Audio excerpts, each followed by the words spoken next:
Our subject tema is es las marcas o señas de una persona espiritual.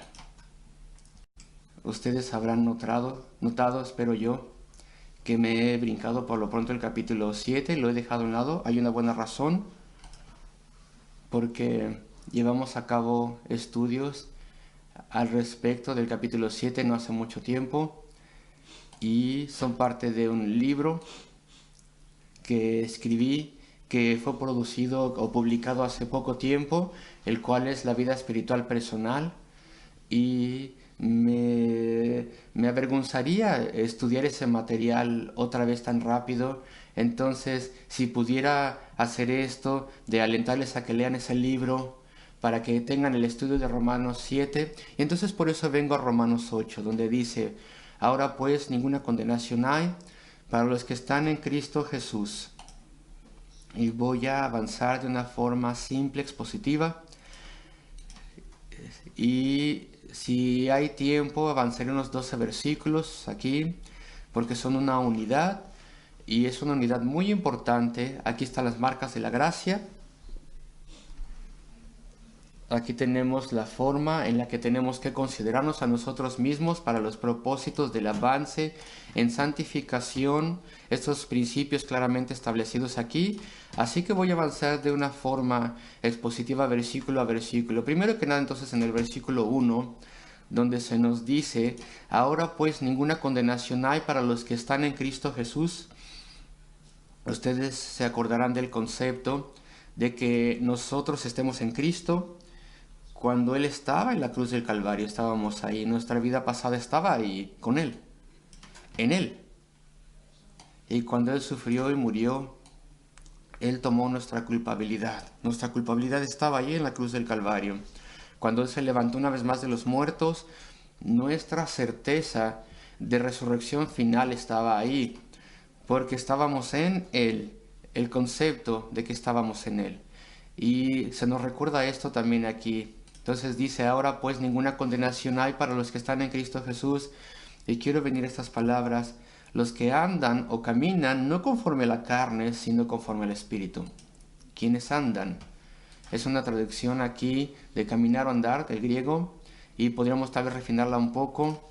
Si los traductores quisieran tener una traducción más compleja, hubieran podido traducir esto diciendo lo siguiente: quienes caminan por todas partes, o quienes andan todo alrededor. Ese es el significado literal de la palabra: no conforme a la carne, sino conforme al Espíritu. Y estas palabras extras nos ayudan a entender el significado. En toda nuestra vida, en cada área de la vida, donde quiera que estemos, en cualquier hora del día, caminamos de acuerdo, conforme al Espíritu, no conforme a la carne, si es que somos creyentes.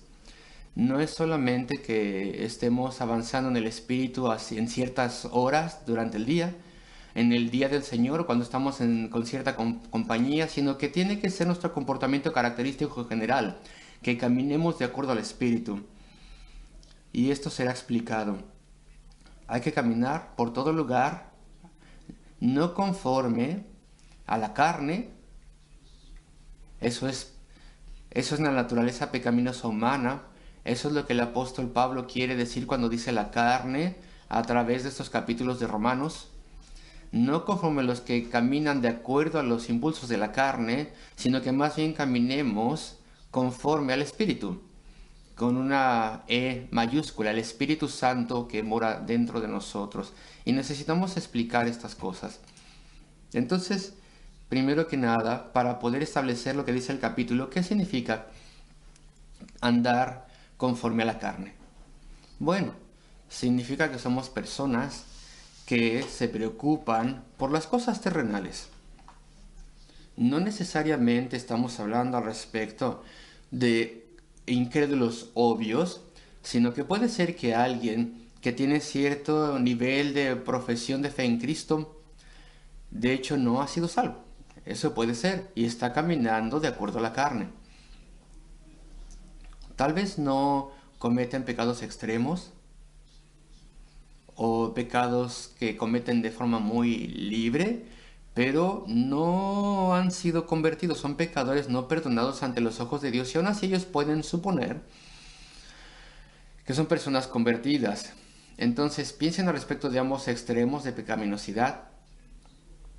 Aquí tenemos una persona que anda de acuerdo a la carne, que se preocupa respecto de los deseos terrenales, que tiene preocupación por las cosas propias principalmente. Bueno, el cristiano más ferviente puede preocuparse de las cosas propias algunas veces y tal vez dé cabida a algún deseo terrenal y alguna codicia, pero noten, aquí estamos hablando de personas que caminan por todas partes, en todo lugar en general. La característica general prevaleciente en su vida y su comportamiento es la preocupación por las cosas propias y las cosas terrenales. Entonces esta palabra aquí andan o caminan es importante. Caminan por todas partes, andan todo alrededor, andan en general. Su vida, su característica principal en su vida es caminar de acuerdo a la naturaleza pecaminosa, cosas terrenales, por completo. La riqueza tal vez, la carrera, las posesiones, el hogar, estas son las cosas que ocupan sus mentes, placeres. Tal vez placeres inocentes, pero no se les limita. No se les limita. Los placeres son todo para las personas así. El confort. Nunca participan en el servicio cristiano. ¿Acaso es posible? Espero que no haya personas así aquí. Pero en una reunión tan grande es probable que sí. Alguna persona que tenga una profesión de fe en Cristo, pero están tranquilos, relajados. Eso primero viene antes que el servicio cristiano. Soñando despiertos están esas personas. Están caminando de acuerdo a la carne. Estas cosas terrenales son las que me interesan, que me emocionan, que disfruto. Las conversaciones están llenas de cosas terrenales, admiración de cosas terrenales, críticas terrenales, todas las cosas están atadas a esta tierra. Nunca hay nada espiritual en ti, tus ambiciones, tu tiempo, tu energía. Y no hay nada para el Señor. Me acuerdo que hace unos años he estado aquí tanto tiempo, yo no explicaría nada respecto de alguien que ustedes conociesen, pero yo me acuerdo un joven hombre hace años que tenía aspiraciones para ser pastor, pero no quería hacer nada. Era la persona que nunca se era voluntario para cualquier servicio cristiano, él nunca era voluntario para nada. Él pensaba de acuerdo a la naturaleza humana, de acuerdo a la naturaleza pecaminosa. No era su caminar en general que estuviese interesado en las almas, en las cosas del Señor. Era totalmente diferente, él estaba interesado en sí mismo y en sus propias cosas, de modo que su profesión de fe no tenía congruencia, ni tampoco su deseo para ser pastor un día. Y estas son las señas que nos dicen si somos del Señor o no. Ahora pues ninguna condenación hay. ¿Para quién? Para aquellos, para los que están en Cristo Jesús, los que no andan conforme a la naturaleza humana, no conforme a la carne, sino conforme al Espíritu, con una E mayúscula. El Espíritu Santo ha obrado una verdadera obra de redención en sus vidas y tienen un nuevo corazón y caminan de acuerdo a lo que el Espíritu les lleva a hacer. Y bueno, esto en particular en términos de la conciencia. La conciencia funciona, trabaja. Y tal vez alguien dice cosas que no tendría que hacer o está a punto de hacer algo que no tendría que hacer o decir. Y la conciencia nos habla porque el Espíritu está hablándonos. Y esa es una gran preocupación para alguien que está a punto de pecar. Y entonces oran al Señor y enderezan el camino. Y esta es una actividad constante. Así es como ellos andan de forma característica, con corrección personal a través de la ayuda de Dios. El Espíritu está obrando dentro de ellos, está santificándoles, está alentando y moviendo la conciencia, está dándoles preocupación por lo espiritual. Están inclinados a hacer cosas por el Señor y cosas buenas. Y cuando están en casa, ellos hacen cosas para poder ayudar a otros en casa, ya sea cosas pequeñas o grandes, porque el Espíritu ha puesto dentro de ellos un deseo de hacer lo que es bueno y ser útiles, y un deseo de no pecar. Y entonces, ya sea que sea algo positivo, haciendo algo bueno, o evitar pecado, ellos avanzan siguiendo al Señor en sus vidas, en un andar de santificación. El Espíritu está obrando y eso es lo que quiere decir esta parte. Los que no andan conforme o de acuerdo a la carne, la naturaleza humana, sino conforme al Espíritu, el Espíritu Santo, que está obrando en sus corazones. La obra del Señor les es importante, la salvación de las almas les es importante, el orar por las almas, el tener un ministerio personal de intercesión, todo eso es importante. Tener entendimiento espiritual creciente, eso es importante. Explorar y amar la palabra de Dios les es importante. Todo esto es importante para nosotros. Que honremos y agrademos a Dios. Y en el versículo 8 se nos explica, los que viven según la carne no pueden agradar a Dios. Y lo que desean ellos es agradar a Dios. Es una gran diferencia. Hay una gran diferencia entre los dos diferentes tipos de personas. Las cosas futuras emocionan nuestra atención y nuestro pensamiento. Porque hay una obra del Espíritu. Lo que es futuro en el término espiritual. Vamos al versículo 2. En el versículo 2, aquí se nos presentan dos principios, dos fuerzas que nos pueden gobernar. Porque la ley del Espíritu de vida, una vez más en mayúsculas, estamos hablando del Espíritu Santo. A través de este capítulo es así, no mi espíritu personal o mi disposición, porque la ley del Espíritu de vida en Cristo Jesús me ha librado de la ley del pecado y de la muerte. Ahora aquí, la palabra ley se utiliza aquí en el versículo 2 en una forma diferente de lo que se utiliza en el versículo 3, porque lo que era imposible para la ley, y aquí claramente se refiere a la ley moral de Dios. Pero en el versículo 2 hay dos leyes que se oponen la una a la otra. Una es la ley del Espíritu de vida en Cristo Jesús, y la otra, la ley del pecado y de la muerte. Y esto es lo que está queriendo decir el apóstol. Esta ley es un principio de vida. Es un principio que aplica a la persona. La ley del pecado y de la muerte es la condenación de Dios. Acuérdense del huerto del Edén, cuando nuestros primeros padres se les dijo, si tú comes del fruto del árbol del conocimiento del bien y mal, morirás. Esa es una ley y un principio. Te rebelas en contra de Dios y entonces mueres. Es la ley de la muerte y del pecado. Si pecamos, si desobedecemos a Dios, traemos pecado y entonces morimos. Es un principio que no puede ser cambiado. Y después la ley del Espíritu de vida se refiere a lo opuesto. Si el Espíritu Santo te convierte, te regenera y te ocupa y te supervisa tu vida, entonces estás a salvo. Y entonces estás camino al cielo. Es una fuerza que no puede ser cambiada, una ley. Entonces son dos leyes. Entonces las personas están bajo una de las leyes o bajo la otra de las leyes. Y hay un conflicto aquí. ¿Cómo se puede estar bajo el principio absoluto del pecado y la muerte y después ser convertido y estar bajo el Espíritu Santo, quien tiene el poder de la vida eterna, con un principio que no puede ser cambiado? ¿Cómo puede ser cambiado? Y esto es lo que nos va a explicar el capítulo. Pero por lo pronto se nos presenta estas dos fuerzas opuestas. La ley del Espíritu de vida en Cristo Jesús me ha librado, me ha libertado de algo de lo cual jamás me hubiera podido librar yo solo, que es la ley del pecado y de la muerte. Estoy bajo sentencia de muerte.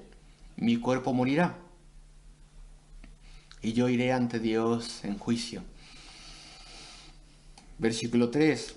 Porque lo que era imposible para la ley, la forma más refinada de la ley del pecado y de la muerte, es la ley moral de Dios. Los 10 mandamientos son hermosos, son maravillosos, y si estos pudieran ser obedecidos, e incluso obedecerlos hasta cierto punto, si esto nos transformara nuestra sociedad y la hiciera mejor, porque son leyes benevolentes, pero no podemos obedecerlos, pero la ley es buena. Esto refleja el carácter de Dios, esta ley, y nos enseña lo que Dios demanda de nosotros, y es una ley buena y benéfica, pero hay un problema con la ley. No es que el problema esté en esa ley, sino está en nosotros, porque la ley no está equipada con los medios para capacitarnos para cumplir sus demandas. No está equipada con poder que pueda darnos y capacitarnos a obedecerla. Es una ley perfecta y hermosa, pero no tiene ningún poder para capacitarnos, para conformarnos con ella, conformarnos a ella. Entonces, lo que la ley no podía hacer, por cuanto era débil por la carne, es decir, a través de nuestra naturaleza pecaminosa, no pudo domar esa naturaleza y cambiarla y capacitarnos a guardar la ley. Entonces Dios, enviando a su Hijo en semejanza de carne de pecado, y a causa del pecado condenó al pecado en la carne. Estoy en el versículo 3 al final. Dios tenía el remedio. La ley no estaba equipada, era débil debido a nuestra naturaleza pecaminosa. Y estas palabras hermosas, queridos amigos, a mitad del versículo 3, podemos detenernos casi en cada palabra. Dios enviando a su Hijo. Qué cosa tan maravillosa que nos dice aquí el apóstol Pablo. Él no habla de forma clínica bajo inspiración de Dios, sino que habla con grande amor. Él no solamente dice Dios enviando a su Hijo, sino que Él está hablando bajo inspiración. Dios le dio cada palabra y el amor está aquí también. Dios enviando a su único, a su propio Hijo. Dios actúa en grande amor y sacrificio. El Padre y el Hijo, claro que son iguales, pero es el Hijo propio de Dios. En lenguaje humano podríamos decir, hirió a la familia de los cielos. El Dios Trino tanto hirió nuestra situación a Él, que en grande amor envió a su Hijo, su propio Hijo por nosotros, en semejanza de carne de pecado. Cristo no vino en carne de pecado. No había corrupción ninguna en Él, no había ninguna naturaleza pecaminosa en Él. Y para que esto fuese completamente claro, nació de una virgen. Él no heredó a través de un padre la caída, la depravación de la raza humana. Y eso señala eso a nosotros, enviando a su Hijo en semejanza de carne de pecado. Es decir, Él era verdaderamente un hombre, con los sentimientos de un hombre y las vulnerabilidades de un hombre, de un ser humano, pero también tenía una naturaleza divina, junto con esa naturaleza humana, de alguna forma místicamente unidas. Y eso significó que podía sentir nuestro pecado y podía ser expuesto a nuestras tentaciones, pero nunca cayó. Ni ante ninguna tentación cayó. Él fue completamente puro y santo. Él vino con la pureza de Dios.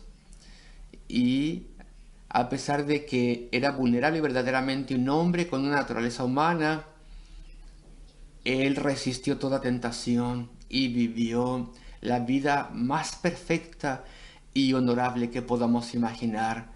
Entonces Dios enviando a su Hijo en semejanza de carne de pecado. El texto casi levanta un dedo y dice, no te imagines ni por un momento que Cristo tenía una humanidad superior a la nuestra, como si Él tuviese una humanidad blindada por su divinidad, de modo que fuera imposible para Él pecar y que la tentación nunca le tocaría y que los horrores de este mundo pecaminoso jamás le conmoverían. No, Él vino en semejanza de carne de pecado, con todas las vulnerabilidades, pero también toda la pureza que Él mantiene a través de su poder divino, enviando a su propio Hijo a sufrir todo lo que Él sufriría en semejanza de carne de pecado. Y a causa del pecado, con el propósito específico de romper el dominio inflexible del pecado y la muerte. Él condenó al pecado en la carne, lo que significa lo siguiente: fue Dios quien lo hizo, Dios envió a su Hijo, de modo que Él pudiera condenar al pecado en la carne. El pecado tenía que ser condenado. Es la única forma en la cual se puede cancelar o romper. La raza humana está caída. Todo ser humano debe morir. Es un principio inflexible que no puede ser cambiado, una fuerza o una regla incambiable. Sin embargo, cuando puso nuestra culpabilidad en Cristo, Dios pudo condenar ese pecado en Él. Mi pecado fue condenado y fue castigado, pero en Él, no en mí. Este es el versículo 3. Porque lo que era imposible para la ley no podía quitarme de mi estado caído, por cuanto era débil por la carne, no tenía el equipamiento para reformar mi naturaleza pecaminosa. Dios enviando a su propio Hijo, cuánto amor, en semejanza, con todas las vulnerabilidades, pero sin la mancha del pecado. Y a causa del pecado condenó al pecado en la carne. Pero en la carne de Cristo, Él tomó el dolor. Todo el Evangelio está en este versículo. Versículo 4. Para que la justicia de la ley se cumpliese en nosotros. De forma legal. De forma legal. Puedo ser considerado como si jamás hubiese pecado. He sido justificado libremente.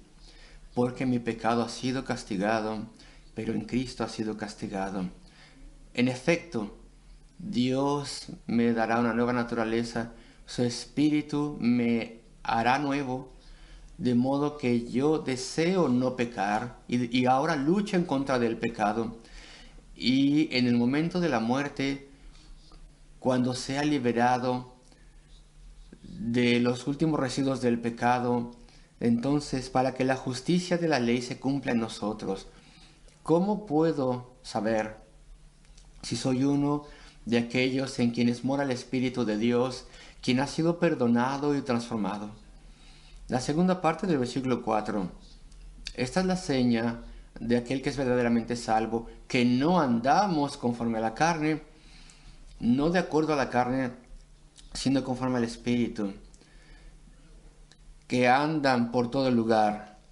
Su característica prevaleciente de la vida es no dar cabida a la naturaleza pecaminosa, sino obedecer al Espíritu a través de la conciencia y su obra dentro de nosotros. Entonces, donde dice, se cumpliese en nosotros que no andamos conforme a la carne, sino conforme al Espíritu. El versículo 4, dime más entonces, Pablo, ¿cómo de forma precisa puedo saber? Versículo 5.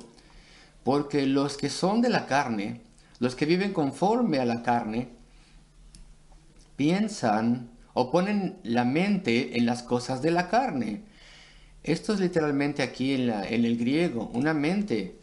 Todos nuestros pensamientos, aquellos que están viviendo de acuerdo a la carne, piensan en las cosas de la mente, ponen su mente en las cosas de la carne, en las cosas de la carne. La naturaleza pecaminosa es lo que vemos aquí. Pero los que viven conforme al Espíritu o los que son del Espíritu, ellos piensan o ponen su mente en las cosas del Espíritu. Esa es la diferencia. Piensan al respecto de escaparse del pecado, piensan al respecto de servir al Señor, desean orar en toda circunstancia de la vida, confían en el Señor, quieren confiar en Él. Y cuando viene Satanás y les dice, todo está mal contigo, tenemos esta gran falta en la vida, o tienes toda esta gran falta en la vida y a ti no se te dio esto, tendrías que estarte quejando por lo que no tienes, tendrías que sentirte mal por lo que no se te ha dado, tendrías incluso que llegar al punto en el cual pienses que el Señor no se interesa en ti y pensar que la vida es muy difícil de forma irrazonable. Pero no, si caminas de acuerdo al Espíritu, a pesar de que tal vez un día te rindas, sin embargo, la característica prevaleciente en tu vida es que tú te dices a ti mismo, yo soy un hijo de Dios, una hija de Dios, y confío en Él en todo. Y me ha bendecido y ha probado su fidelidad a mí, y mi tarea es caminar por fe. Y voy a adorarle y alabarle y a confiar en Él. Y no voy a estar miserable y estar considerando estas cosas que Satanás pone en mi mente. Bueno, eso es porque caminas conforme al Espíritu. Y entonces escuchamos el mandamiento de la palabra. Gozaos en el Señor siempre. Y una vez más os digo, gozaos. Y entonces comienzas a pensar al respecto de tus bendiciones y a reflexionar respecto de las maravillas de tu conversión y al respecto de lo que Dios ha hecho por ti. Entonces lo que dice aquí, porque los que son de la carne, que piensan al respecto de las cosas de la carne, no tienen aliento ninguno, no tienen alivio, no tienen ayuda. Sin embargo, los que son del Espíritu, o los que viven conforme al Espíritu, las cosas del Espíritu, qué gran diferencia el ocupar estas dos personas. Ahora ve por favor el versículo 6. Porque el ocuparse de la carne, el que tiene la mente puesta en la carne, que tiene una mente carnal, es decir, estar pensando al respecto conforme a la naturaleza caída humana, eso es muerte. Esta es una seña segura de que nunca ha sido salvo.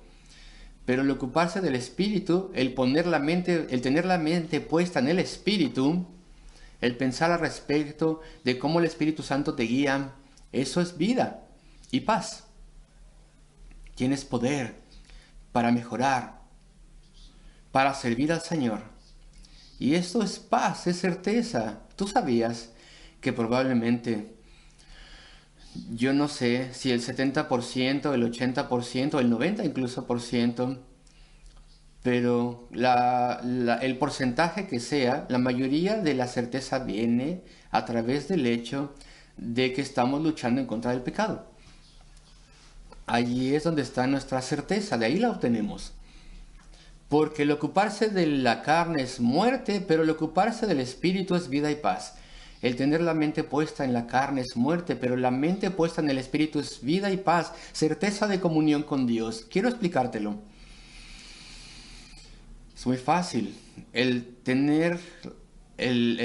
ocuparnos del Espíritu, es decir, he hecho mal, no tendría que haber hablado así. Me he permitido demasiado entretenimiento, no he servido al Señor, no he orado a Él hoy como tenía que haberlo hecho, no he ayudado a esta persona y a esta otra persona. Oh Señor, perdóname, ayúdame a avanzar mejor. Voy a hacer esto, voy a tener esta resolución, voy a avanzar mejor en el futuro. Si así es como tú piensas, si así es como tú vives, entonces tienes certeza de la salvación, porque entonces el Espíritu está obrando en ti. Sabes que no tendrías que ser así. No tendrías esta conciencia de querer avanzar y esta ansiedad de agradar al Señor si no fueras salvo. No tendrías esta preocupación. No tendrías preocupación en tu conciencia anhelando agradar a Dios si no fueras salvo. Y no tendrías el deseo de tener frutos para el Señor. Eres un hijo de Dios entonces. Esta es la mayor evidencia que vas a tener jamás. No estés diciendo, oh Señor, ¿por qué la certeza no cae del cielo y llena mi corazón con certeza y paz? Cuando el apóstol Pablo dice, si tú estás andando en el Espíritu, si la batalla está allí y la lucha está allí y obedeces al Espíritu porque el Espíritu obra en ti y deseas avanzar, entonces sabes que eres un hijo de Dios. Y este tema es prevaleciente aquí, versículo 7, donde dice, Por cuanto los designios de la carne, la mente puesta en la carne, en la naturaleza pecaminosa, esto es enemistad en contra de Dios, hostilidad en contra de Dios. Eso es lo que significa lo que dice aquí el versículo 7. La primera parte es una oposición a Dios, porque no se sujetan a la ley de Dios, ni tampoco pueden. Y tengo algo que decir respecto de esto. Porque la hostilidad en contra de Dios no siempre se expresa como una hostilidad directa en contra de Él. Me explico. ¿Ves esto aquí en el Pentateuco, de formas repetidas, en el caminar de los hijos de Israel en el desierto? Ellos murmuraban. ¿Contra quién murmuraban? No era Dios, más bien Moisés. Entonces era Moisés y Aarón. No era en contra de Dios. Algunas veces sí era en contra de Dios, pero eso fue algo que no era constante. Normalmente era en contra de sus siervos, en contra de Moisés. Nunca hablaron hostilidad u odio en contra de Dios, sino que enfocaron su hostilidad en Moisés. Y Dios le dijo a Moisés: no es en contra de ti, Moisés, es en contra de mí. Yo soy aquel que, ¿verdad?, a quien odian. Yo soy aquel a quien ellos se oponen. No se oponen a ti. Y así es lo mismo hoy en día. Acuérdense que comencé diciendo que la persona inconversa puede estar fuera de la iglesia, en el mundo, puede ser un incrédulo obvio, tal vez él es hostil en contra de Dios también y tiene todo tipo de pecados, pero entonces tenemos incrédulos en la iglesia también, recuérdenlo. Algunas veces no saben que son incrédulos, nunca han enfrentado los hechos. Yo no estoy pensando respecto de nadie aquí, créanme. Pero como dije antes, en una reunión tan grande, en una iglesia tan grande, es probable que haya personas que están engañándose a sí mismos. Tal vez tú eres hostil a Dios y dices: no lo soy. Amo a Dios. Yo defiendo a Dios. No estoy en contra de Dios.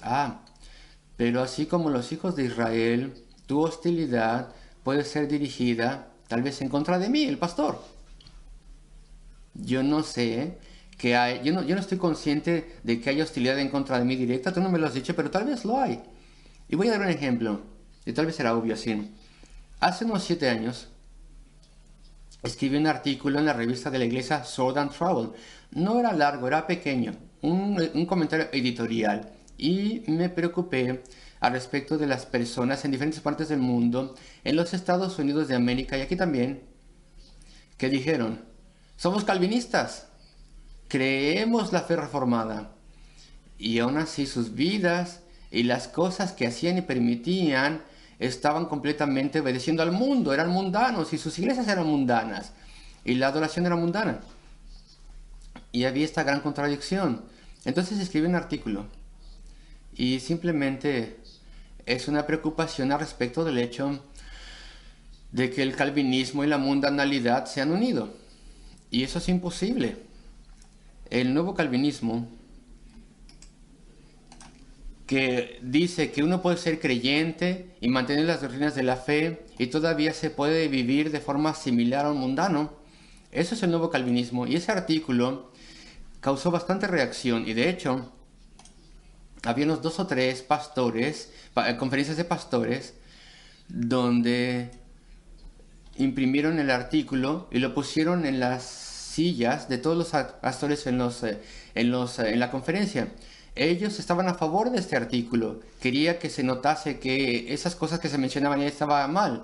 Y también hubo una gran reacción de las personas que estaban en contra del artículo. Son las personas que dicen: somos calvinistas, somos cristianos, pero aún así no hay separación del mundo. Este artículo aparecerá en la página de español también dentro de poco. Ellos estaban viviendo de acuerdo a la carne en muchas maneras. Y ellos no dijeron en su respuesta, escribieron en sus blogs y artículos, etc. Pero sobre todo en los blogs que tenían, ellos no dijeron: el pastor Masters está mal por esto o por aquello. porque no ha entendido esta parte de la escritura o aquella parte de la escritura. Es bueno ser mundano y cristiano al mismo tiempo, de acuerdo a la escritura, debido a esta razón bíblica y aquella. Ellos no razonaron así. Ellos no ofrecieron ningún razonamiento bíblico, no. Lo único que hicieron fue abusar del escritor del artículo, que soy yo. Así que por un lado había personas que estaban de acuerdo y por otro lado había un torrente de abuso en contra de mí. Un individuo que no podemos mencionar, no tendría que escribir esta basura. Eso se dijo al respecto de mí. Y es interesante porque yo creo que en muchos casos esa es una indicación de que esas personas no son ni siquiera salvas. Yo merezco criticismo frecuentemente, como ustedes lo saben. Pero yo no creo que merecía criticismo en este lugar. Estaba presentando yo una posición bíblica. Una vez más les cuento, este artículo aparecerá pronto en la página de español del tabernáculo. Y tiene razonamiento bíblico. Y así es como funciona aquí. La escritura siempre es verdad. La mente carnal está en enemistad, en hostilidad, en ira, en odio en contra de Dios. Pero se dirigía este odio a Moisés y a Aarón, no a Dios. Y así pasa hoy en día. Y podría haber alguien en la congregación aquí esta mañana. Yo no sé si hay o no, pero tal vez sí. Alguien que diga, bueno, yo soy cristiano y yo creo en las doctrinas de la fe, pero a mí no me gustan las cosas que tú predicas. Esto de mencionar el hecho de que tenemos que testificarle a los perdidos y participar en el servicio cristiano y que no tenemos que hacer esto o aquello y que no podemos ir a casa y escuchar reggaetón y salsas y cosas así y bailando como mundanos, sensuales. A mí no me gusta eso, odio eso, yo no quiero eso. Bueno, tal vez no estás articulando hostilidad directamente en contra de Dios, pero eso es lo que estás haciendo en efecto. Porque en este caso el predicador está obteniendo su mensaje de Dios y lo obtiene de la palabra de Dios, y tu hostilidad en contra de la verdadera vida de un cristiano está dirigida al predicador. Yo no estoy de acuerdo con ese predicador, no tendría que decir esas cosas, no tendría que criticarnos así. Ahora bien, este es el reto. Estoy diciendo esto no para vindicarme a mí, no, sino porque yo no quiero que nadie, si aquí hay una persona así, que nadie permanezca sin salvación y no lo sepa. Ese es el asunto aquí. Por cuanto los designios de la carne son enemistad contra Dios, y puede ser expresada esta utilidad en contra de un predicador o en contra de la enseñanza, porque no se sujetan a la ley de Dios, ni tampoco pueden hacerlo, porque tienen los gustos de un inconverso. Versículo 8. Y los que viven según la carne, dominados por la naturaleza pecaminosa, no pueden agradar a Dios. Mas vosotros no vivís, versículo 9, según la carne, sino según el Espíritu. Si es que el Espíritu de Dios mora en vosotros. Y si alguno no tiene el Espíritu de Cristo, no es de él. ¿Cómo sé si tengo el Espíritu de Cristo entonces? Pues eso es lo que el apóstol está tratando de explicar aquí, el apóstol. Si tú tienes el Espíritu de Cristo, hay una batalla. No puedes pecar a la ligera fácilmente. No puedes pecar a sangre fría, por así decirlo. No puedes planear pecar. Tu conciencia se atraviesa. No puedes ser perezoso de forma espiritual. Tienes preocupación por los perdidos y deseas hacer lo que es correcto. Quieres agradarle a Él, que vino del cielo a la tierra para sufrir y morir por ti. Estás gobernado por el Espíritu. No puedes verle o escuchar su voz del Espíritu, quiero decir, pero su toque, por así decirlo, está sobre ti. No tienes paz si estás en rebeldía espiritual o teniendo mundanalidad. Tu gusto ha sido cambiado. Así es como tú sabes si verdaderamente tienes al Espíritu de Dios. Versículo 10. Pero si Cristo está en vosotros, es un versículo que casi nadie entiende. Y es bastante sencillo. Pero si Cristo está en vosotros, el cuerpo en verdad está muerto a causa del pecado. ¿Qué significa? Si Cristo está en ti, el cuerpo todavía morirá. La sentencia de la muerte todavía será llevada a cabo en tu cuerpo. Lo que Dios amenazó en el huerto del Edén ha sucedido. Y la muerte de cada miembro de la raza humana es esencial. Pero si Cristo está en ti, sí, tu cuerpo está como muerto, porque un día morirás y la sentencia en ese respecto será llevada a cabo, pero no te preocupes si eres creyente. El Espíritu, y tendría que estar aquí en mayúsculas, desafortunadamente aquí en la Reina Valera 60 está en minúscula, esto está muy mal y es imposible. El Espíritu Santo está vivo a causa de la justicia. La Biblia de las Américas lo tiene un poco más cercano a cómo lo tiene el griego. Entonces, todos los versículos mencionan al Espíritu Santo y los subsiguientes también. Aquí estamos hablando del Espíritu Santo. No puede ser de pronto tu disposición personal. Una vez en este versículo, en todo el pasaje. Pero si Cristo está en vosotros, el Espíritu Santo es vida y te está dando vida. Y el Espíritu Santo puede hacer esto y darte vida espiritual debido a la justicia. Se podría traducir esto debido a la justificación. Es la misma palabra. Debido a la justificación. La justicia de Cristo ha sido imputada o acreditada a ti. Ahora eres un creyente tú. Y por tanto el Espíritu te puede dar vida. Entonces morirás, pero tu alma está viva. E irá a Cristo. Versículo 11.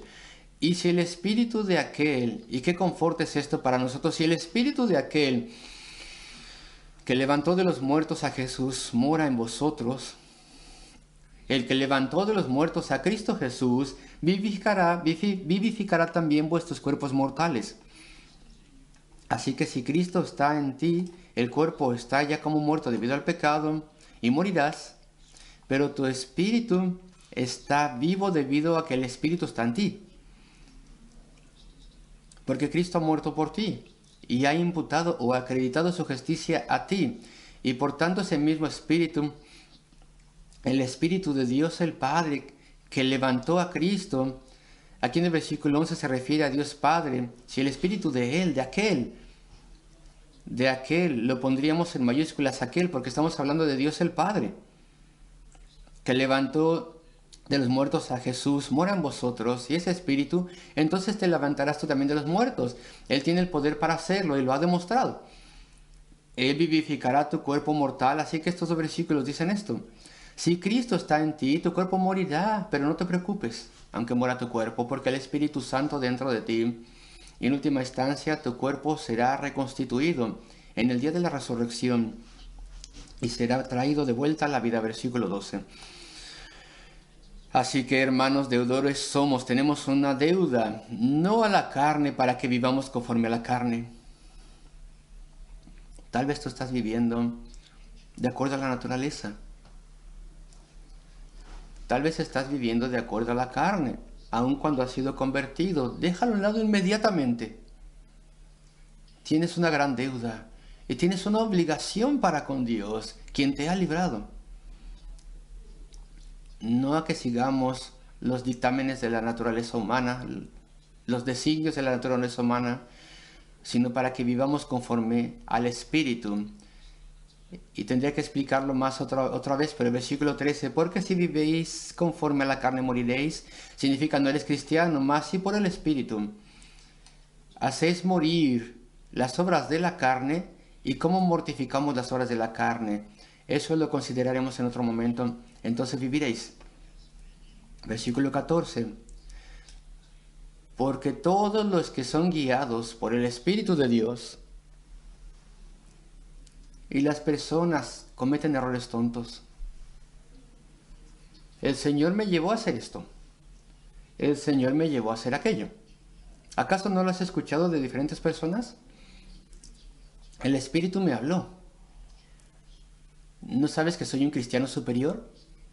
Me habla en el oído el Espíritu. Pastor, creo que tengo que hacer esto, Dios me está guiando a ello. ¿Y cómo te está guiando? Bueno, pues me lo dijo. ¿Y cómo te lo dijo? Bueno, pues me vino a la mente, así que tiene que ser de Él. Soy un cristiano superior, se comunica directamente conmigo Dios. Soy guiado por el Espíritu. Eso no es lo que significa ser guiado por el Espíritu. Ser guiado por el Espíritu significa todo lo que el apóstol ha estado explicando en los versículos anteriores. Él no los ha explicado con gran detalle. Ser guiado por el Espíritu significa que tu conciencia está trabajando todo el tiempo. Que conoces tus obligaciones, el hacer bien aquí y allá. Y el Espíritu te lleva a esas cosas. No se comunica contigo de forma especial, con privilegios. Tienes que ir a tal lugar hoy. Tienes que hacer esto y aquello. Él te comunica deseos generales para buenas obras, es lo que Él te da. Y Él obra en tu conciencia, eso es lo que Él hace. Y si tú escuchas esa de obrar en la conciencia, y si estás esforzándote, eso prueba que eres un creyente, que has sido salvo, que el Espíritu está obrando en ti. Y eso es lo que significa ser guiado por el Espíritu. Versículo 14. Porque todos los que son guiados por el Espíritu de Dios, en la forma en que hemos definido, estos son hijos e hijas del Dios viviente. Y que esto sea verdad de todos nosotros, queridos amigos, es un capítulo complicado. Y espero que esto les haya ayudado para ver el tema que corre a través de estos versículos.